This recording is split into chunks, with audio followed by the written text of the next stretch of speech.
I'm Mukund Devnani. I manage the practice of visionary science at Frost & Sullivan, India. We had an excellent roundtable discussion on the future of nutraceuticals.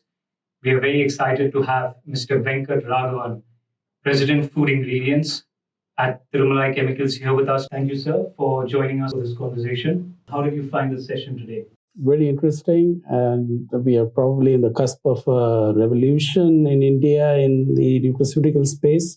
Great. So, Mr. Venkat, what's your point of view on the past 5 years' growth in the nutraceuticals business?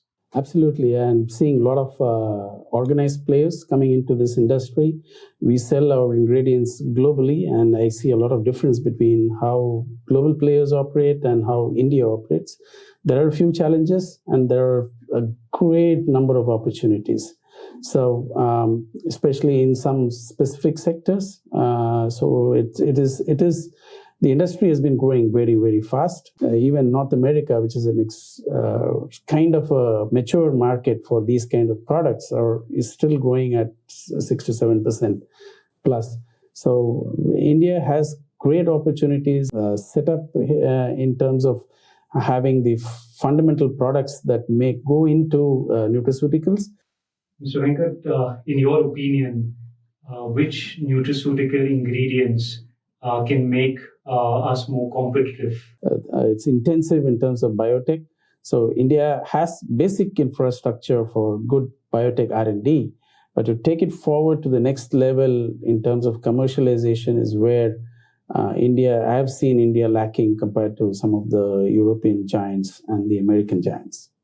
What are the top 2 or 3 things the industry needs to do to overcome some of these challenges? Yeah, one definitely is having a system of good scale-up ecosystems for what is being developed on a bench scale, take it to the next level.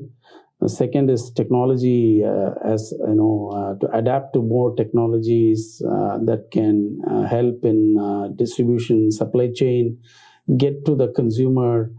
And that's where I think the Westerners have, kind of skyrocketed in the last few years.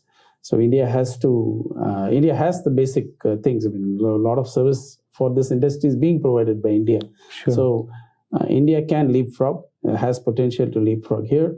From an ingredient standpoint, we find that a lot of ingredients are being exported out of the country. Is it due to the lack of demand within the country? Favorable demographics definitely exist. So the demographic dividend can be definitely harvested by food ingredient or food companies, nutraceutical companies that come into this space and those which are operating in this space. So we do have good demographic advantage. We have translated into action and move forward in terms of actually getting the products to the consumer. As a seller of product in the international market, I also see that the regulatory framework between pharma and food, there's the nutraceutical space comes in between, and there's always a gray area between these. Absolutely. So even the Western companies or the Western regulators are grappling with this. I'm sure India can catch up. It's a question of interacting with the government, making them aware, bringing the industry should help in getting the regulation in place to enable them to get to the next level. So in your opinion, the nutraceutical industry needs to be more proactive in approaching the regulatory bodies and finding solutions collaboratively rather than waiting for them to come and provide solutions. I did mention about it a little bit on the FICCI and the CII being the industry bodies having committee members sitting with the FSSAI. They have interactive sessions regularly. These they can be good enablers if industry goes forward and presents the cases to them, and they could really bring in all the framework, interact with the industry, help industry to work with the regulator and get these things in place very fast. So, Mr. Venkat, what has really worked for Tirumala Chemicals in the food ingredient space over the past few years, and what's the future looking like?